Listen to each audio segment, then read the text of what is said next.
All right, welcome everyone to a new episode of the Roscoe's Wetsuit Podcast. I am your host, Toby Passman.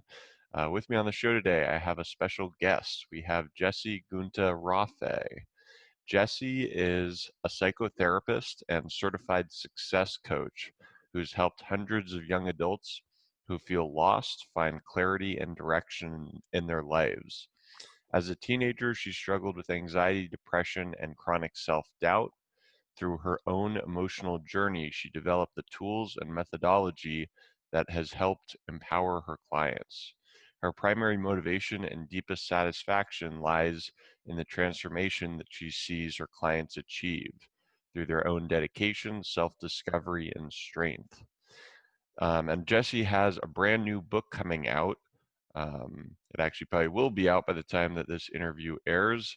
It is called Life Launch, a roadmap to an extraordinary adulthood. Jesse, I'm really happy to have you on the show today. Thank you. I'm happy to be here. Absolutely. Well, since I just found out your book is coming out tomorrow, tell me a little about kind of what we can expect with the book. What sort of inspired you to write it, and what's it about? Yeah, so I've been running my psychotherapy/coaching practice for the last 15 years, and it's amazing to be able to sit across from someone and see them go after creating the kind of life they want. But in the last few years, I felt like, well, I only have so much time to see people face to face, and wouldn't it be amazing to give people a practical guide to basically in their homes do the kind of process I'm doing in the room with them on their own. It's much cheaper and it's now accessible to everyone. So it's a book that's basically a 360-degree view of everything that you would, every category of your life, from your physical body uh, to your emotional health, to your relationships, and it's compiled of stories from my own life as well as the lives of my clients. Very cool. And it looks like, so do you work mostly with sort of young adults or teenagers? Is that a Yeah, focus so of yours? mainly like people in their 20s and 30s. I also have regular adults too, because as you would guess, as you work with young adults, you also get some of their parents, and then their parents refer their friends, and so on and so forth. But the focus of the book and a huge part of my practice is people in there just trying to get there past the teenage years, but they're now going out into the world and they're trying to launch into their own adulthood and create their own lives. And I try to give them the things that I wish I knew in my 20s. Right. And just curious, what are some of those things? Like the main one is that our mind is designed to be negative. So I always thought, oh, I just have, you hear it a lot now, my anxiety, my depression. We think of ourselves as uh, individuals that are just negative and struggling with mental health. But what I've realized over time is it's not just an individual thing. It's actually a part of our survival system. So our minds, that voice in our heads, its job is not to make us feel at peace and happy and centered and fulfilled. Its job is to keep us alive, because it comes from a time when we were facing life and death on a daily basis. And the best way to not get eaten by a tiger or kicked out of your tribe and starved to death is to be in a hyper vigilant, anxious state assessing danger. And what that looks like when you're not facing life and death is anxiety, low self-esteem, and depression. That's what it looks like in the most extreme forms. But I think all of us on some degree are grappling with our negative minds, and the less value the if we realize that we're all dealing with that, then it depersonalizes it a little bit, and it can empower us to start to figure out how to separate from it. Okay. And what are some of the other challenges, just as far as, people in their 20s and 30s? What other sort of challenges separates that group from maybe other psychotherapy patients? Well, why they're my favorite group is that they're past, and when you're a teenager, you're starting to separate, but you don't have enough self-worth or confidence to really take a good look inside yet. You're kind of just trying, the typical stereotypes of teenagers is like, I know everything and you don't know anything else. And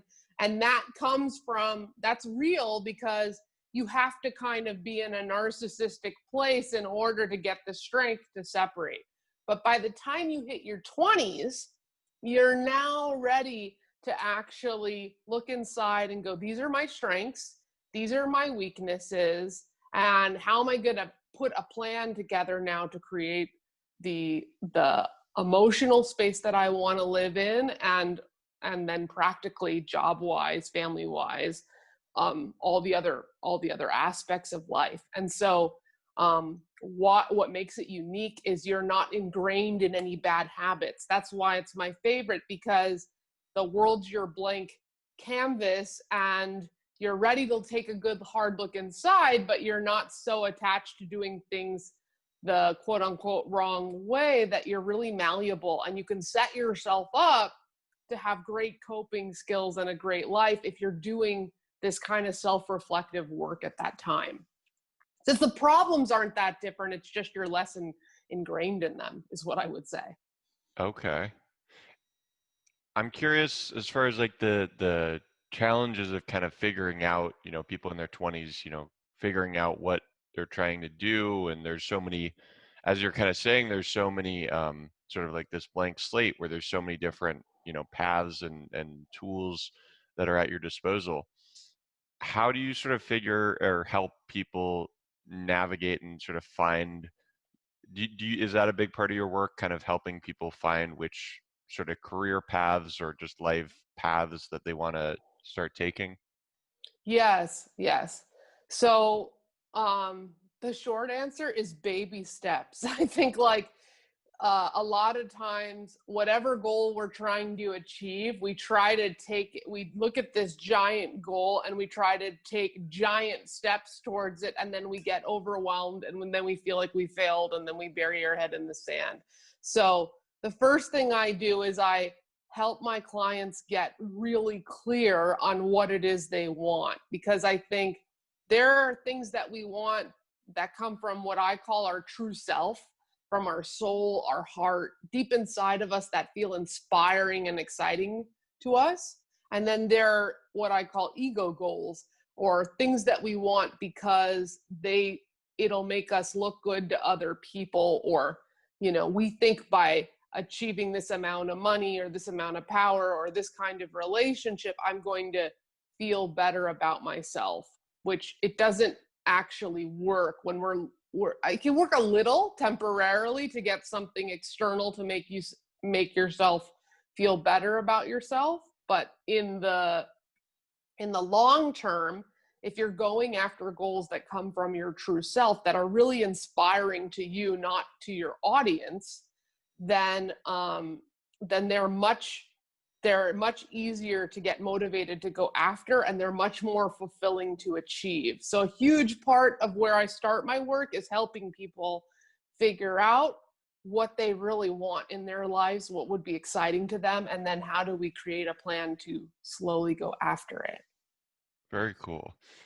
Do you often find that what people think that they want is really what their parents want or what society wants? Or like, do you have to kind of tease out what it is that they actually want themselves? Yeah, yes. Like I actually have like a 5-step plan for creating what you want in your life. And step 1 is separating your true self goals from your ego goals. And I can do entire workshops just on that. If you master that step of just figuring out what you actually want, like inside, it is 80% of the work, because I think the other stuff, it becomes a distraction and can take up time and energy that's unnecessary because it's not actually aligned with what you want based on your family. Now, social media has a huge influence on it, so based that where everyone's projecting all these images of what the ideal life is, it can be very, very confusing. So to figure this part out, I think it's the most Yeah. complicated part, actually. Let's talk a little more about that, what you just mentioned, sort of social media, kind of giving people these, uh, the way I think of it, it's kind of, just these slivers of kind of like the top moments of our lives, the very best moments, but then other people kind of see it and think that's, sort of our daily, that's just like our average life, where really it's, vacations or wedding, like, it's something that's abnormal from just a typical life, but then we sort of view it as the norm. Um, what what role do you feel like social media has? I guess both just in your work as a psychotherapist, along with just what role you kind of think it has in sort of either creating mental health problems or contributing. Do you feel like it is a sort of a strong contributor? Um, yes. The short answer is yes. The longer answer is I think what's really hard is if most people are posting the what they want everyone to see and the highlights of their life. So their vacation moments, the I don't know, the when their relationship is in this peak state of love. So all you're seeing is everyone's top moments of the day or year or whatever. I think even though intellectually we can know, oh, this isn't reality, this person probably has ups and downs too. Not every day is, a walk on the beach. I think it doesn't feel like that emotionally. I think it ends up making what I see a lot of my clients feel less than and not good enough, and it gets those voices louder in their heads about who they who they think they should be, basically, and where they think they should be at. Because to be honest, I don't think it's possible to be in your 20s and not be in some sort of what's going to happen, and am I going to be able to do this, and is everything going to be okay? And you can't see that in the smiling faces of the people in their bikinis on the beach. It's not the emotion that's expressed. And so I think it makes people end up, it's this thing that's supposed to help people feel more connected, but it often makes people feel more alone. And then I think there's pressure for them to live up to having some sort of life like that. And so I think I see a small percentage of my clients really using it in a way that does help them feel more connected and does help them further their career goals. And in that way, it's really beautiful, but I think it's much more challenging than we all realize, basically. That makes sense that it's, a tool that could be used for both good purposes as well as bad. What what do you see as kind of like some solutions, to sort of both helping, I guess, individuals kind of navigate, uh, is it just kind of understanding that, what you're seeing on social media, that this is kind of people's, you know, uh, idealistic lives. It's not necessarily how they're living on a daily basis, just kind of that education, or what's your sort of role as a therapist when it comes to issues regarding social media? I think education helps. That's step one. But I think often when when my clients are not in a good place, it's hard for them to, like I said, they can intellectually know it, but not emotionally feel it. So my big thing is when you're engaging in it and it's not feeling good, then it's time to take a break and step back. Because I think sometimes too, it can be seen as like a replacement for actual interaction and connection and all of that. And I think the more that you have now in Corona, it's less maybe face to face, but even talking on the phone and actually connecting to a person is fulfilling in a different way than looking at someone. It's more connected than looking at someone's post. So the more that you have that in your life, connection, like real connection and feeling really understood by the people that are close to you, then that counteracts the negative part, I think. Then you can go into social media, like using it for the positive part, because you're not trying to fill something that's too deep for it to fill, essentially. Okay. Does that make sense? It does, yeah. I wanted to ask you about there's a quote, I'm forgetting where I heard this from, but basically saying that kind of in your 20s, people often have, a large amount, they have a large social circle. It's kind of more about quantity. And then as people move into their 30s, the social circle kind of slims down and it becomes more about sort of quality, sort of deepening those friendships, but having sort of fewer in general. Is that something that you find to be true in just your work with people in their 20s and moving into their 30s, or not so much? It's funny. I haven't heard that or thought about that. So I'll have to think right now. I mean, I know my first thought when you say that is, as people develop more, which is more and more, as people develop more serious romantic connections, which is now more likely to happen at the beginning of your 30s than it used to be. Like, a lot of people in their 20s are not committed. There are a good group that are, but there are a lot that aren't. So so you have more time for your social, and it's filling a bigger piece of your connected part. And that was definitely true for me, because I met my husband when I was 29. So as developing a more serious romantic relationship and then having to integrate another person's family and their group and their friends, it does become, at least for me personally, then a matter of connecting to the people that I feel really close to, and everything feels like it gets busier and busier. So there is less time for the acquaintance rung than there used to be. Right on. What Um, about for you? um, as far as whether I've seen that pattern play out, Mm-hmm. I'm 23, so I don't know. I Wow, guess, you're yeah, still at the beginning. We'll still the find out. beginning. Yeah, just kind of navigating the post-college sort of social climate, I guess you Yes. could say. Yeah. Mm-hmm. Um, Switching gears a little bit, I wanted to ask you about I saw you have a podcast. Yes. Is it Live Better? Yes. Okay.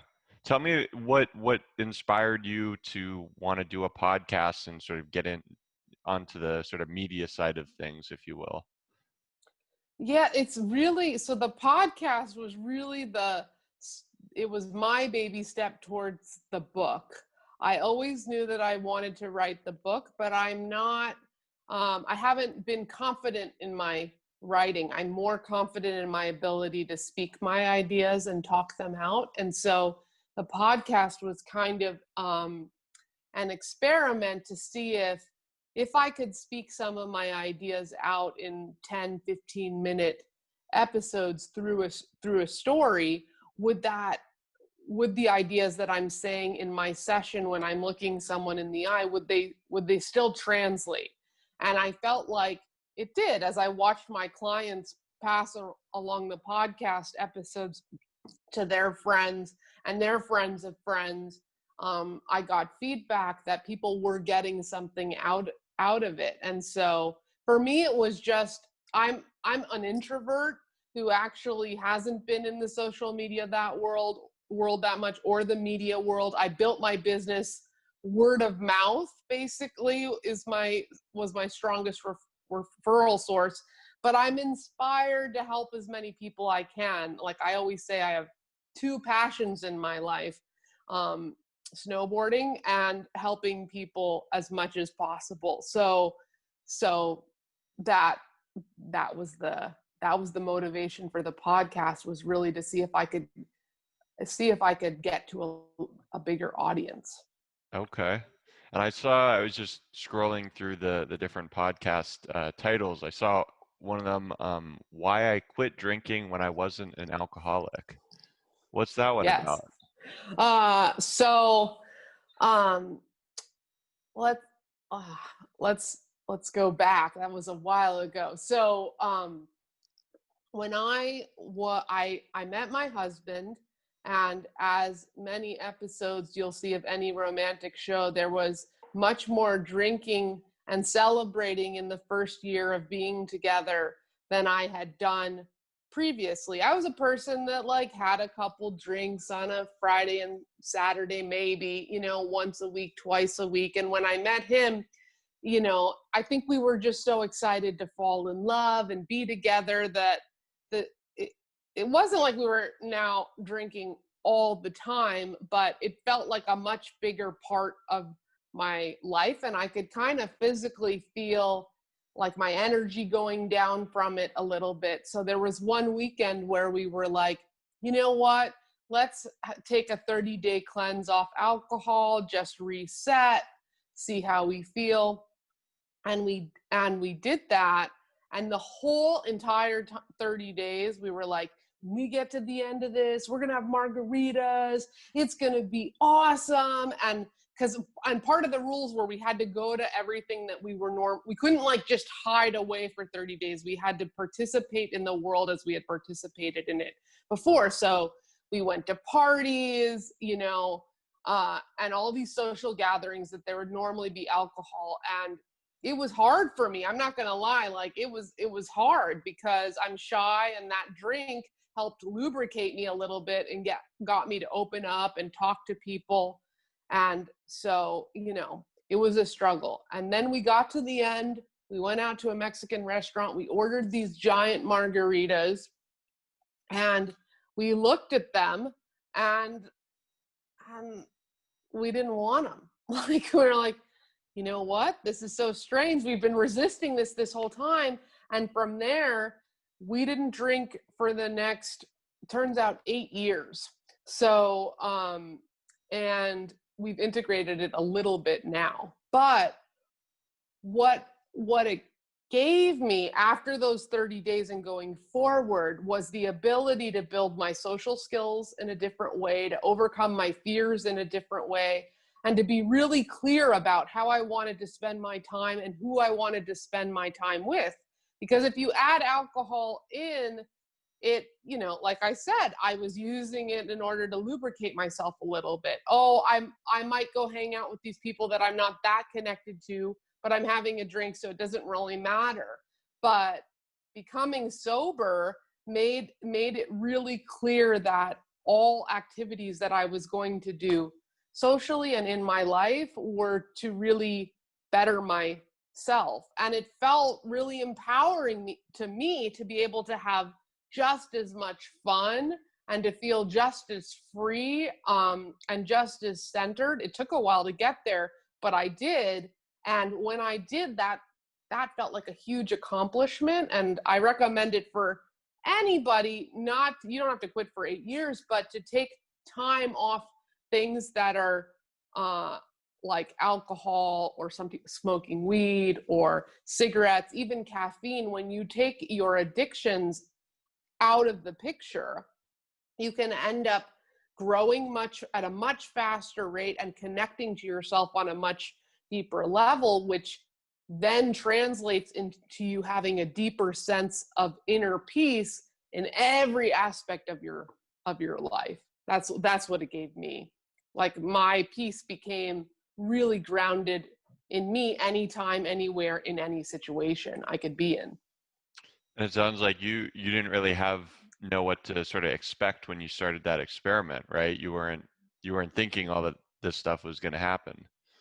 No, not at all. I was just thinking like it'll be good kind of physically to like take a break from alcohol, and then all the psychological benefits of that were a much appreciated surprise, basically.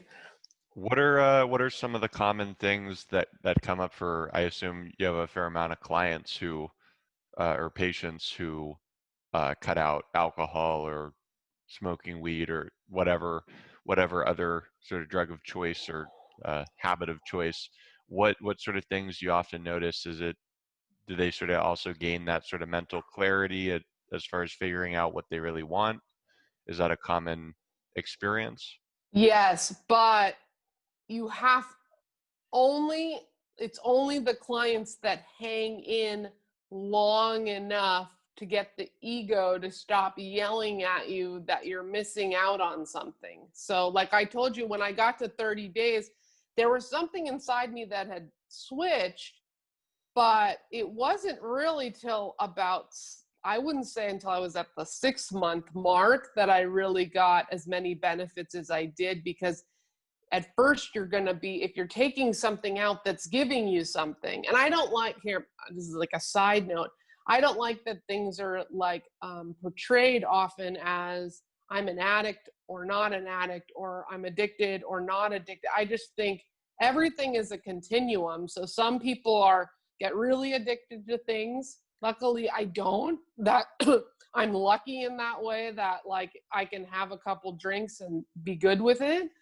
But even if you're having a couple drinks, that's still serving a purpose. And so to hang in long enough to build the skill and the coping mechanism that that substance was serving for you can be incredibly empowering. And I've seen it be incredibly empowering for my clients as well. Another one I haven't mentioned is serial dating. A lot of times I have my clients take off time if they've dated and dated or gone from relationship to relationship. I have them take time to just be with themselves. And at first, they're often fighting it and resisting it. And life isn't as fun, and, and it's lonely and it's hard, but they get to this place where they feel really connected to themselves. They feel really proud of themselves that they're generating their own fun and fulfillment and freedom. And I've seen great transformations that way. And as soon as they get there where they're almost scared to go back into the dating world, then it's time to go look for a romantic partner if that's what they originally wanted. Okay. I wanted to ask you about another title of one of the podcasts. You did a great job of titling these, by the way. Thank you. Um, I really like these. So, how I became a therapist as an awkward introvert. Yes. What were some of the challenges? Just curious. First off, do you feel like the, I guess, majority of therapists, do you feel like they tend to be extroverts, just in sort of people client facing roles? You would think so, but actually that's not my experience. I would say it's skewed just like the normal population, about 50-50. So half of us are working on putting ourselves out there more, becoming more verbal, and the extroverts are working on sitting back and getting better at their listening. So that's not really a thing. But I would say what's hard as an introvert and for other introverted therapists is the building your business part. So you can become a therapist and there are lots of great jobs where you can go work for agencies or treatment programs. There's all sorts of things, and then your introversion doesn't matter as much because you show up to work and they assign you clients, and that's fine. Introverts are normally great at one-on-one conversation and great at listening, so we're highly skilled at actually doing the therapy part. The hard part for me was I wanted to be my own boss, and I wanted to run my own business. And the idea of having to go out and network and promote myself, that was terrifying for me. So I had to practice with one of my friends, like going out into the world like 100 times. We practiced one night, me going, "Hi, my name is Jessie, nice to meet you," and looking someone in the eye, because just that alone, I was like just a little bit older than you when I started. So I also wasn't confident completely in myself and yet at the beginning. So it was just about taking small baby steps towards it and attracting the kind of clients that I had the ability to help, which at the time were teenagers and their parents, because teenagers, I had a lot more wisdom than them, and parents liked me because I was able to become a bridge of communication between teenagers and their teenagers felt understood by me, and parents were grateful that I had someone translate their teenagers' communication to them and was able to get them to open up. But yes, I was terrified in the beginning. I was thinking, why I'm good at math, why didn't I become an accountant and sit in my office all day? Like, this is a really social job, and it's not just social with the clients, it's social with actually having to create a business. So. Right, right. And that, as you created the business, what were some of the other big like challenges or sort of unexpected things that you had to face in terms of creating sort of your own practice? And I mean, along with that, the podcast, and I saw you have looks like you have a blog as well. Yes. So you Um, kind of a, a combination of different sort of things that you integrate, sounds like. yes. Yeah. So I think in college, I was a psychology major. Then I went to grad school and learned how to become a therapist. Like psychology in college was more research based, and in graduate school, it was more how do you actually do the therapy, which was fantastic. So I left grad school feeling like I really know how to sit in a room and help people. But what I didn't realize at that time, which I tell now people wanting to become therapists in the future, is I didn't know how to build a business. I didn't know how to do my books. I didn't know how to market myself. I didn't know how to do any of that. And I had to learn all. And in retrospect, in college, I would have double majored in business and marketing or something like that, because that's what I underestimated. Was it's one thing to, once you have a client, to know how to help them. It's another thing, how do you get clients to actually come into your office, so that how do you get people to actually believe in you and trust that you could help them? That's where I was completely naive and completely underestimated the amount of social that would take for me to do, you know. Was it when you say that, the first thing that comes into my mind is sort of portraying just confidence in your own abilities and skills. Was that sort of the main thing that you had to sort of convince people to become patients or clients, just out of you know your confidence in your work? Yes, it's like if you knew me, there was a part of me that had I always, since I was a kid, had something where I could read people and know what they needed to hear in order to move forward. That was just a gift that was given to me. Like, I've always had that. I've been the friend that people come to and ask advice. I've always been a good listener. So there was a part of me that had confidence in those skills, but my confidence in how to tell people that I had those skills, that was just really against my instinct of how to be in the world.